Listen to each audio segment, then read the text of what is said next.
మన పిర్తాజ్గూడల 150 ఇళ్ళు కూలగొట్టిరు. పిర్తాజ్గూడల సాయిప్రియ కాలనీ మేమందరం కూడా 30 ఏళ్ల సంది వాళ్ళు బాధపడుతున్నారు. పేదలు గవర్నమెంట్ ల్యాండ్ కొని పట్టా నంబర్ వేసి రిజిస్టర్ చేసుకుంటే మా కేటీఆర్ సార్ వాళ్ళ మీద దయదలిచి 118 జీవో చేస్తే వాళ్ళని మొన్న వీళ్ళు వాళ్ళు కంప్లైంట్ ఇస్తారు, వాళ్ళు పైసలు వసూలు చేస్తారు, వాళ్ళు కూలగొడుతారు, వాళ్ళు పైసలు వసూలు చేస్తారు. వాళ్ళంతా ఇచ్చేసి కాంగ్రెస్ వాళ్ళు మనం మొన్న ఓడిపోయిన వాళ్ళు మొత్తం కూలగొట్టిరన్న 150 ఇళ్ళు జీవో వచ్చిందన్న మన కేటీఆర్ సార్. ఎంత దుర్మార్గం! ఇదే చర్యల 60 ఇళ్ళు కూలగొట్టిరన్న, 60 ఇళ్ళు పేదలయ్య అన్న, పేదలయ్యి 40 రోజులలో 4 నెలల్లో కల్లోలం చేస్తున్నారు. వాళ్ళకు ఒక లీడర్ దొరకలేడు, ఒక ఓటర్ దొరకలేడు. ఎందుకంటే ప్రజలలో తెలిసిపోయిందన్న కాంగ్రెస్కు బీజేపీకి ఓటేయొద్దు. 2 జాతీయ పార్టీలు మనకు మోసం చేసినాయి. మనకు 75 సంవత్సరాల స్వాతంత్ర్యం వచ్చి ఎవ్వరు కూడా ఉద్ధరియలేదు, ఎవ్వరు కూడా మనకు పని చేయలేదు, ఎవ్వరు కూడా మనకు తాగునీరు ఇయ్యలేదు, ఎవ్వరు కూడా మనకు సాగునీరు ఇయ్యలేదు, ఎవ్వరు కూడా కరెంట్ ఇయ్యలేదు. ఇచ్చిండు ఒకే ఒక్కడు మన మాజీ సీఎం కేసీఆర్. ఇలా దేశంలో 28 రాష్ట్రాలుంటే మన తెలంగాణ రాష్ట్రం నంబర్ 1 రాష్ట్రంగా, ఆదర్శ రాష్ట్రంగా ఎటు చూసినా తాగునీరు కానీ, సాగునీరు కానీ, కళ్యాణ లక్ష్మి కానీ, దివ్యాంగ పింఛన్ కానీ, కరెంటు కానీ, రైతు బంధు కానీ, రైతు బీమా కానీ, కేసీఆర్ కిట్ కానీ, కేసీఆర్ బంధు కానీ, ఇవన్నీ కూడా ఇచ్చిన, దళిత బంధు కానీ ఇచ్చిన ఘనత మన కేసీఆర్ గారు. అరే కళ్ళల్లో ఒత్తిలేసుకొని కడుపు చంపుకొని ఇదంతా చరిత్ర చేసి అభివృద్ధి చేస్తే 4 నెలల్లో మాయమైనట్టేను. అప్పుడే ట్యాంకర్లు తిరుగుతున్నాయి సార్ మా మేడ్చల్లా, మొత్తం ట్యాంకర్లు తిరుగుతున్నాయి. నీటి కట్టకట్ట, కరెంటు కట్టకట్ట, మనుషులలో ఎవరితోనే నింపడం లేదు. యథా రాజా తదా ప్రజ అన్నట్టు ఈ కాంగ్రెస్ వచ్చింది. మంట పడుతున్నాయి ఆ ఎండలు కూడా. పోయమ్మో మామూలు ఎండలు కాదు నాయనా, మంటలు కాలి మళ్ళా నెల అయితే కాలిపోయేటట్టే ఉన్నారు. గిట్టెలు అన్ని చచ్చిపోయేటట్టే కనిపిస్తున్నాయి మే నెల. వాళ్ళంత మంచి వాళ్ళు వచ్చిరా మనకు పరిపాలనకు, అంత గొప్ప వాళ్ళు వచ్చింది. దర్శకు ఉండాలి, డిస్టర్బ్ చేసి దండం పెడతా ఆయన గుర్తులు పెట్టా. కాబట్టి ఏది ఏమైనా ఎవరికి ఓటర్స్ లేరు, ఎవరికి ఓటు బలం లేదు, వాళ్ళకంతా తుప్పిల్ల బలమే ఉంది. ఏమి లేదు కాంగ్రెస్కు బీజేపీకి. ఇక బీజేపీ కూడా ఏం దమ్ము లేదల్లా, పసలేదు పిసలేదు. మొన్ననే 2 సార్లు ఓడిపోయింది మా ఈటలు అన్నారా, ఘోరంగా ఓడిపోయి మళ్ళీ ఇడికి వచ్చిండ. ఆయన కూడా ఏం లేదు, ఇంటింటికి దండం పెడుతుండు. నేను కేంద్ర మంత్రి అయితా, నన్ను గెలిపిలో తిరుగుతుండు. పాపం గోస వస్తుంది కానీ ఓట్లు మాత్రం పడదు. ఎందుకంటే ఓటు బ్యాంక్ ఉందంటే మన కేటీఆర్ అన్నా జరిపిస్తావు ఛాయ్ అన్న, ఇది ఒక్కసారి తాగలను, చాలా స్పెషల్ అన్న. ఒక్క ఛాయ్ తాగన్నా, నీకు షుగర్ ఉన్నా పర్లేదు, ఛాయ్ తాగ, ఆ మాటిని ఛాయ్ తాగన్నా. ఓటు బ్యాంక్ ఉందంటే మన కేటీఆర్ కదా, కేసీఆర్కు మన కేటీఆర్ ఏమనుకుంటున్నారు మీరు? ఒక అద్భుతం, ఒక గొప్ప హీరో, మన ప్రజల పెళ్లిది, యువకులకు పెద్ద లీడర్.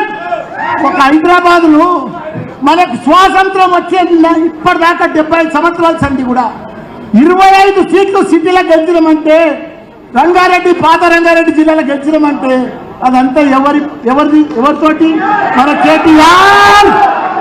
ఇలా చరిత్ర ఒక్క సీటు రంగారెడ్డి పాత జిల్లాలో గెలవలే, మన కేటీఆర్ కృషి. ఆయన ఎంత పని చేసిండు అనుకుంటున్నావు?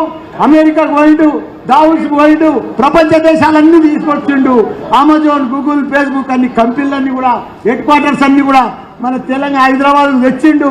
మన యువతకు 9 లక్షల మంది ఉద్యోగాలు ఇప్పించిండు. ఇంత పెద్ద గొప్ప మహాత్ముడు మన కేటీఆర్. అసలు లీడర్, అంత స్మార్ట్ లీడర్ దేశంలో ఏ ఐటీ మినిస్టర్ కానీ, ఎవరు ఇండస్ట్రీ మినిస్టర్ కానీ, ఏ మున్సిపల్ మినిస్టర్ కానీ మన కేటీఆర్ లెక్క ఎవ్వరు కూడా లేరు.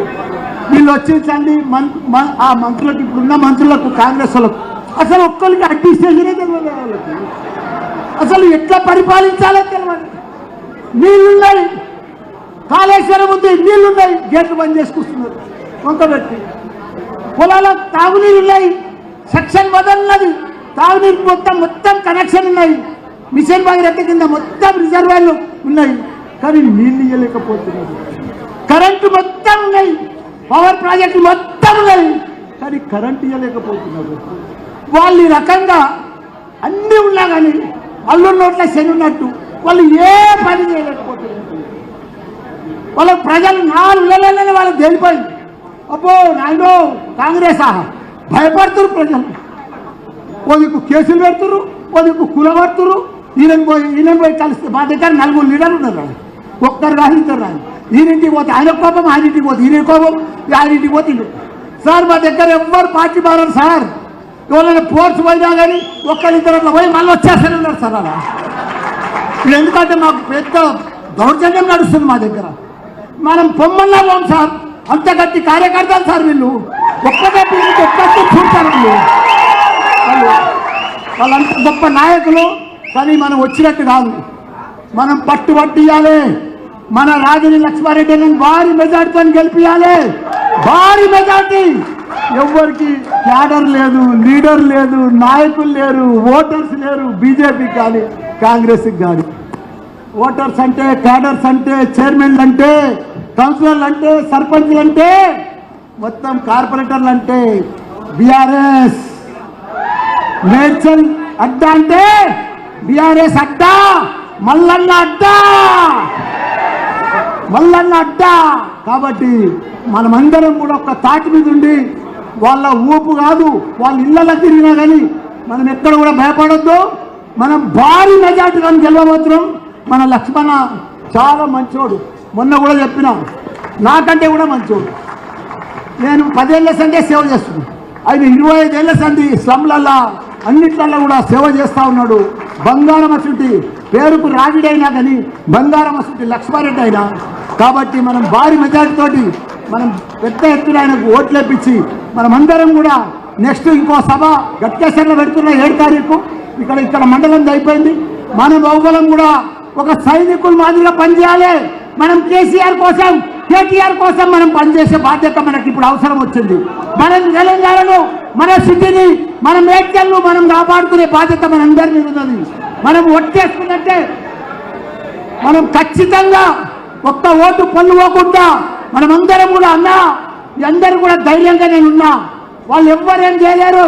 మీ అందరు కూడా నేను ఒక వాచ్మెన్ లెక్క కాపలా ఉంటా. మీ అందరూ కూడా ధైర్యంగా ఉండండి.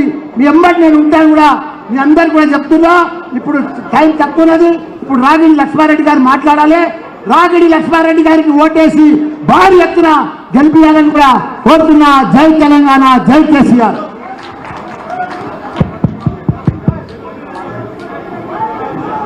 అందరికీ నా హృదయపూర్వక నమస్కారం.